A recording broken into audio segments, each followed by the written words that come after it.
biuvu ye mvutu, nsiku ye malongi mebundu, sala ye funtuka, etc.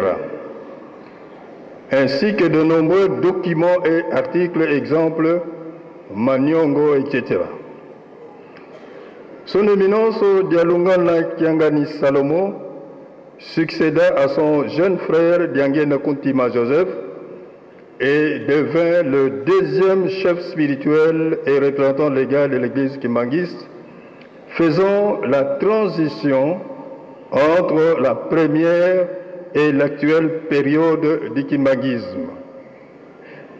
En cette qualité, il réalisa de nombreuses œuvres telles que l'initiative et l'exécution de la cité d'Enkendolo pour le retour prophétisé des Afro-Américains, la création de l'université Simon Kimbangu, l'achèvement des travaux de l'amphithéâtre Mamamouilou, la translation du corps de Maman Kinzembo de Boma pour le mausolée d'Enkamba Nouvelle-Jérusalem, l'inauguration du temple du centenaire à Lubumbashi, au Katanga, etc., etc. Décoré à la Légion d'honneur par le président de la République démocratique du Congo, il voyagea dans les trois Congos et en 1981 en Europe, en Belgique. Détenteur de très grands secrets spirituels, Papa Dialungana Kiangani Salomo se révélera au monde comme Papa Diangenda nous l'avait promis, qu'il est le Christ attendu. Voilà sa vraie dimension spirituelle. Il a vécu à nos côtés, il a organisé son Église, il est le Fils et le Père du Saint-Esprit. Lors de leur blague, ses deux frères, Papa Kisolokele Lukelo Charles et Diangena Kuntima Joseph, l'avaient surnommé Mawawa.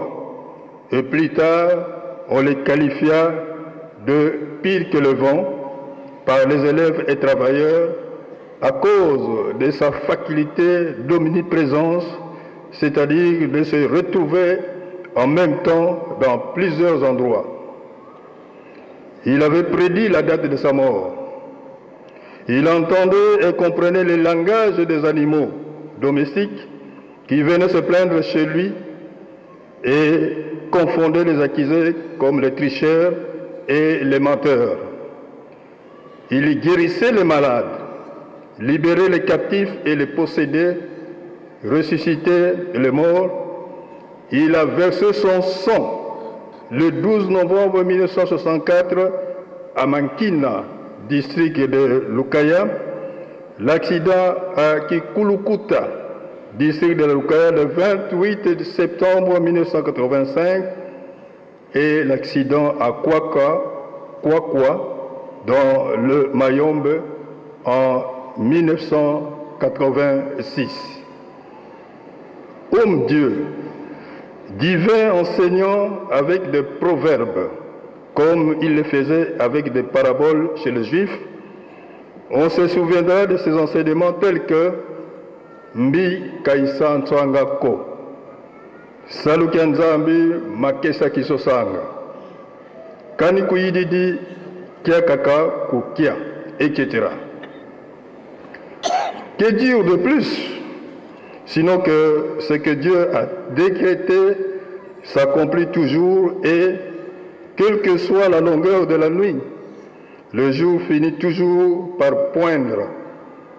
Aujourd'hui, Dieu agit en notre faveur, tournant sa face vers nous, Africains, Noirs, opprimés, et nous a parlé par la bouche de son Fils, le Christ vivant parmi nous. Le monde entier a compris que le 25 mai, date de naissance de Papa Dialungana Kiangani Salomo, est la vraie Noël, naissance du Christ. Et qu'il n'est pas venu pour le seul Congolais, mais pour le monde entier.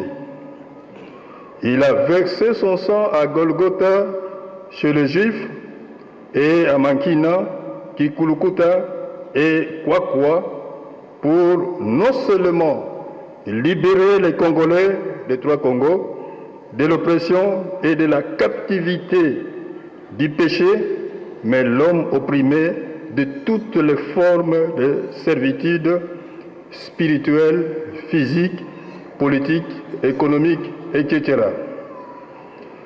Excellences, honorables, distingués invités à vos titres et qualités, mesdames, mesdemoiselles et messieurs, chers frères et sœurs en Christ, nous ne pourrons terminer cette allocution sans réitérer nos remerciements à son Excellence Joseph Kabila Kabange, président de la République démocratique du Congo et chef de l'État, pour l'attention particulière qu'il ne cesse d'accorder à l'œuvre salvatrice de Papa Simon Kimbangu, ainsi qu'à l'ensemble de tous nos invités. À tous ceux qui, de près ou de loin, soutiennent l'œuvre de l'envoyé spécial de notre Seigneur Jésus-Christ, nous disons merci. Que vive la République démocratique du Congo, que vive l'Afrique, que vive le président de la République démocratique du Congo, que vive l'Église kimbanguiste, espoir du monde, Église universelle, que vive Papa Simon.